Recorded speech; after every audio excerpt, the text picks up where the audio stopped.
Hour number 3 at San Diego Sports Leader, the mighty 1090. Just past 2 o'clock, Darren Smith with you. We broadcast live from the campus of San Diego State University. As I said off the top of the show, I feel a little bad for Will Myers today. Hit a cycle last night, and this has been all Sdsu, and for good reason. It's an important day, very historic day here up on the Mesa, where we've been broadcasting live since 12 o'clock as Steve Fisher, with reports yesterday that Steve Fisher is set to retire, announced his retirement a little bit earlier, press conference at 1 p.m.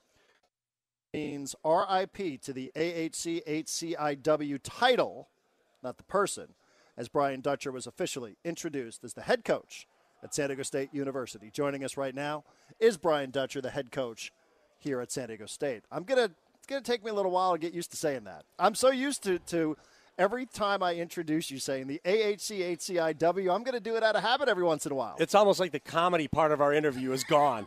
Right. It was like the laughing point for every interview we've done over the last 5 years. Absolutely, and I got such a kick out of it. I rehearsed it, but congratulations. What a day.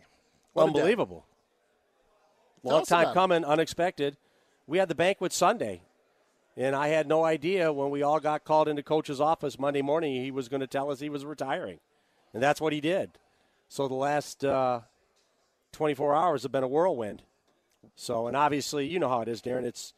It's 700 text messages, it's phone calls, it's reaching out to people, reaching out to recruits, reaching out to the kids you've signed, making those phone calls. And so it's been busy, but, like I said, I've worked a lifetime to have this kind of busy. When he tells you, how does he tell you? And did you sense that it was coming? The only sense I had is, when the season ended, Coach was a bulldog, like he always is. He had all the individual meetings with the players, which none of us sat in other than him. So that was kind of, I'm thinking, well, if Coach is running them, he must not want me to sit through them and hear them because he must be coming back.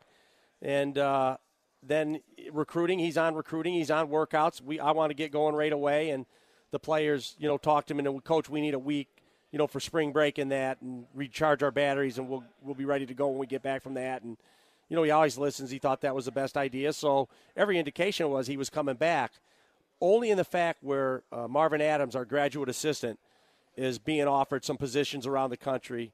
He's very good. And Coach told Marvin, why don't you wait 2.5 weeks? Don't make a decision for 2.5 weeks. So in the back of my mind, I'm thinking, why is Coach just delaying him 2.5 weeks? And then obviously he came in within that time frame and told us all at the same time that he was retiring. And we all congratulated him on a career well done. And the beauty is, Darren, that he's staying. He's staying at the university. So now instead of leaving the program and taking on a booster role, which limits what he can do to help the program, he's going to stay at the university in some capacity to be determined, where he'll be able to mentor these young guys, to meet recruits, to continue to have, his fingerprints on Aztec basketball. And who wouldn't want that? I'm not that guy that is, oh, my God, Fisher's looking over my shoulder. No. About the UCLA model. Yeah, the UCLA model. Yeah, Wooden's right behind you. Yeah, Wooden's behind you. And I don't think there was anybody that ever coached at UCLA that wasn't grateful Wooden was behind him. So, obviously, I'm replacing a guy that's names on the floor. But who wouldn't want the guy standing behind you? He's an asset. He's a help. And a lot falls on me now. Obviously, I know that. It's the clock has started. Do you feel differently right now than you did 24, 48 hours ago, now that you're the head coach? Not really, Darren. I'm 57 years old. I'm not a 30-year-old that's been thrown in the flames, and I'm trying to think, how quick can I win here so I can get a Pac-12 job? This is a job I've waited on. I'm not fast-tracking here or there. I know everything about this university. I know everything about this basketball program. 18 years here has prepared me for what lies ahead. Now, are there going to be bumps in the road? Are there going to be issues that occur? Yes, that happens everywhere. And so when those occur, I'll deal with them, from a different seat. And, you're as an assistant coach, you're always you're looking how to best benefit the program. Are you good cop? Are you bad cop? What role are you taking? Because, different roles on different staffs. If everybody's a cheery, happy guy, then you got to be the negative guy. There has to be a balance on a coaching staff. And anybody that doesn't knows that. In any business you go into, hey, everything's going great. And someone's got to say, hey, well, it could be better. So so those roles are gone now. Now I'm the final voice. I listen to what everyone says. They play off what I do. And I'm looking forward to that very much. Brian Dutcher, the head coach at San Diego State men's basketball, joining us on the Mighty 1090. You have been in this capacity as the HCIW since 2011. When that moment, when it's real, when he tells you as a staff, guys, this is it. And now today there's a press conference. What's going on in your stomach? What's going on between the ears? Because you had prepared for it. I have no doubt in my mind that you hadn't prepared for this moment, but now the moment is actually here. Is it what you thought it would be? Is it how you? Does it feel like how you thought it would feel? Yeah, I think it does, Darren. It's you don't have time to sit back right now and think about it. It's like we're not talking about winning a championship and it'll sink in, but really this is the championship for me. I've got the career goal that I've been after, but it happened so fast. I haven't had time to sit back and say, wow, how did this just happen? And how weird was it how it happened? I'm already on the phone with recruits. We've got kids coming in this weekend. We got kids coming in the following weekend. The job doesn't stop. And so, will I look back and get a chuckle out of it when things slow down? Yes. But right now it's, I'm in the next job. And, we're selling me, which we've done. The nice thing about being the coach in waiting is everybody knew this moment could come. And some of them might say, well, the new guys might have said, well, I thought we'd at least play 1 year with the coach, but we knew we'd be playing for you, Dutch. And the guys we're bringing in, it's like, well, maybe coach we thought might be around for our first year, but we weren't sure, but we believe in the program. We always knew you would be our head coach at some point. And so that groundwork that was laid in that title, even though some people might have thought it was kind of ridiculous, the head coach, nobody does it. To me, it's paid off for the program. Obviously, from selfish standpoints, it's paid off for me. And I made the comment in there, could Coach Fisher have retired this year with us finishing in sixth place and had any certainty I'd be the next head coach if I wasn't already named that position? No. And so maybe he wanted to retire and he'd say, I have to come back. I have to leave after a winning record in order to assure Dutch gets a job. Or maybe 2 years ago, should I retire now? Even though I'm not ready. We had a good year. I think I can get Dutcher the job now. And I think this coach in waiting is helped immensely with recruiting. I know it has. And I think it's helped, more importantly, with Steve's timeline. He could leave when he wanted to leave. He didn't have to leave after a good year. He didn't have to fear about leaving after a subpar year by our standards. And so I think the title, even though a lot of people don't do it and a lot of people are opposed to it, I think it's benefited Aztec basketball in San Diego State. Not just me, but the program. I love what he said also about being, you hear this all the time in coaching, and, there's lineage here with the Dutcher family in coaching, that you get hired to get fired. And when he said up there, I get to walk out on my own, I think that that's a really enviable position for any coach, right, to be in, for any media person to be in, quite frankly, anybody in any line of work. So I truly love that. But who was the first phone call that you made? When you found out now, as a staff, probably got together, shot the breeze a little bit, when Brian Dutcher finds himself alone in your office or in the car or you took a walk outside, who's the first person that you shared the news with?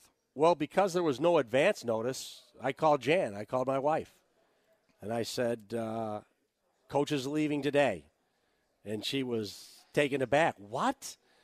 And obviously everything turns in your head. It's like she realizes this is the moment I've been waiting for. So very excited for us and actually really happy for Steve because it's not like he's being fired. He's retiring. Right. He's saying, I'm ready to go out. And, her first call obviously was to Angie then, just to thank them for all they've done for us over the years.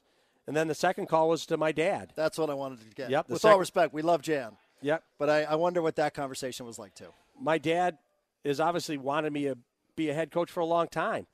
And his comment was, Brian, you've been a loyal assistant to Steve for a lot of years. You deserve this opportunity. I'm happy for you. And so his first comment was about loyalty. And in coaching, that's the most important quality. There are a lot of great coaches out there, but unless they're loyal to you in the program, you feel as if they're chasing jobs. And so for my dad to say, Brian, you've been a loyal assistant for all these years, that meant a lot because you have to count on loyalty in any business you're in. If the people you're working with or around aren't loyal to you and the program, then it's no fun coming to work. Did you get emotional, either with Jan, with Dad? No, not really. No? No, not really. Just ice water. Just ice water in those Now, maybe veins. if I had to look into his eyes and we were standing next to each other, I'm calling back to Minneapolis, you know. He didn't have the glib statement, well, it's about time. You know, he was, he didn't hit me with that. He was very sincere and just. And his birthday next week. So. And it's his birthday next week, an early birthday present for him. So, his phone calls will continue. He's full of advice, and sometime in coaching, obviously, everybody sits in the stands and they say, boy, they can't make a shot. Well, it's like the Captain Obvious commercial. I know that. If anything I could do to help him make a shot, I'd be doing it, So that's the beauty of coaching. Everybody has an opinion, whether it's Bill Frieder, Jim Dutcher, guys that have made careers of this, and now Steve Fisher, he'll have opinions for me, or the fans in the stands. It's not rocket science. We try to put them in the best positions to be successful, and if the players make plays, they make us all look good. And so I'll have sage advice from all the former mentors in my life, I'm sure. Brian Dutcher joining us on the Mighty 1090. What has Steve Fisher meant to you? You said the toughest transition in your sport, the 18 inches between being the assistant coach and being the head coach. What has it been like sitting 18 inches away from Steve Fisher all these years?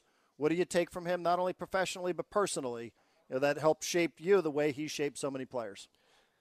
I've always, I said it in the press conference. What is Steve Fisher's greatest quality? I don't know if they asked me that directly or about something about Steve Fisher I took something from. And it's the fact he's a great listener. And that is a rare quality. It sounds very easy. But hello, Trey Kell. Trey Kell swinging by. And hopefully I'll listen. Trey Kell loves radio. I told Trey Kell that I wanted he's standing here, that I wanted to listen to him, that I want him to be a more vocal leader, that he has valuable input I want to hear. Are you still going to smack him in the back of the head? He told us earlier that you sometimes walk by and smack him in the head. Now, that's not very head coach-like, but can you still do that sort of stuff? That's good cop. That's trying to put a smile on his face. So who are you anointing as the bad cop then? Well, Justin could be bad cop. Trey just nodded on his way out the door, yeah. And so, but Fisher, but we're be back a great to listener. You be a good listener, and sometimes it's whether it's a recruiting call or we're in a meeting and someone says something that sparks you to want to speak immediately. Fight that urge. Listen to everything they want to say. Don't talk over them before they're done. And to be honest with you, it's something I struggle with, and it's something, if you think you have all the answers in this business, you're in the wrong business because the game changes.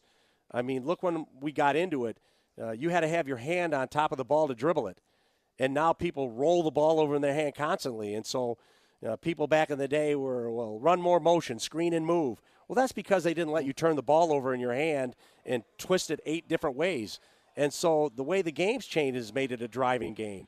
So the old school people, hey, move the ball, set screens. It's a dribble drive game because the referees have allowed that to be an advantage. And so something else will happen. It's the physicality of play. Are they letting you muscle in the post? Are they not calling this? And so as the game adjusts, we have to adjust as coaches. We have to find what the advantage is, where it lies, and try to take advantage of that. And I'm looking forward to it. Brian Dutcher, last thing, the most important stuff. What is this elevation from HCIW to the head coach? What does this mean for your wardrobe budget? Now you're going to have a lot of eyeballs on you during the game. Are you going to go all-out fashion statement during – no, not to suggest that you slacked in this department, but, there are a lot of coaches out there. You can tell they put a lot of effort into it. They go out, they buy $3,000 suits. I just wonder what this means for you right there on the bench in terms of your wardrobe. No coach buys a $3,000 suit. He has a clothing deal. Okay. He has a deal.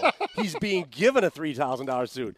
But no coach I've ever met is buying a $3,000 suit. So you're telling me Calipari, all these guys, they've Patino, they're not buying those suits. Jay Wright.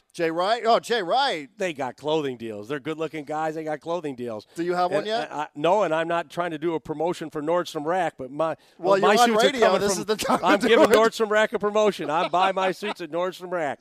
So I don't know if that'll change. That'll all depend on how much money Jan wants to spend on me. Again, not to suggest that you've been slacking in that department, but sometimes some of these guys, they have very unique looks. Some go with the mock turtleneck, but you're going to go tie, coat, suit, matching suit? What's your deal going to be? Because Fisher was kind of, khaki pant, blue blazer, white shirt. Okay, here I'm going to give you some insight. Give us a little insight. I have a couple different size suits. So depending on how bad or good I'm eating determines what suit I put on. So if I've been eating with the team all season, I go to the bigger suit at the end of the season so it's more comfortable. Right. Because the smaller one's a little tight. Now, if I'm doing a good job with my diet, I'll put the smaller suit on. So it's more how I'm eating it and what shape my body's in is determine what suit I wear. So maybe I'll be able to expand that a little bit. Expand being the operable word there. I'll tell you one interesting thing about our meeting when Coach was talking to everybody, he talked to the team, he said, like he said in the press conference, I'm going to get good seats and I'm going to be sitting right courtside. And I told him, I said, well, maybe you'll yell at the refs then for a change. Because he lets you guys do that. Well, he checked us a lot. We'd always be on Coach. Coach, come on, you got to get us a call. And he was a master at working the refs. So that may be my biggest. It won't be X and O. It'll be how I deal with the officials. That you talk about an adjustment. How am I gonna be on every call? Because I know as I'm sitting in as assistant, some of the calls I get make me upset, and I'm gonna have to check myself and know these guys are doing their best job. So I'm telling you now, I'm not gonna be a guy that gets a lot of technicals. If I get one, hopefully it'll be planned and orchestrated. All right, not the Sdsu model then either. All right, we're learning lots of stuff here about Brian Dutcher. Hey, Dutch, we've done this. How many years? I mean, gosh, we go way back with the whole AHC, HCIW title. Couldn't be happier for you today, for Jan, Liza, Aaron, the whole family, for the whole Dutcher family, your dad. What a tremendous day for you. Obviously, people are rightfully talking about Steve Fisher and his 18-year impact, but you've been sitting there right beside him. They issued a press release to us today. Fisher and Dutcher by the numbers, and there's a whole lot of information right there. So you guys have been partners for many, many years, predating your time here at San Diego State. A lot to be proud of. Congratulations, sincere congratulations from this show, from this radio station, and of course, it goes without saying, we wish you all the luck in the world. All right, I appreciate Darren, but if I hope now will you still do this show, or you elevate to a better show? I'm doing the show unless you mess my title up and I'm hanging up on you. No. My title has changed, so if you have a slip, you call me the AHC, HCIW. I'm going to hang up. We're gonna do a different show. Brian Dutcher, the head coach at San Diego State University. Thank you, Dutch. Congratulations. Thanks, Darren. All right, Brian Dutcher, everybody.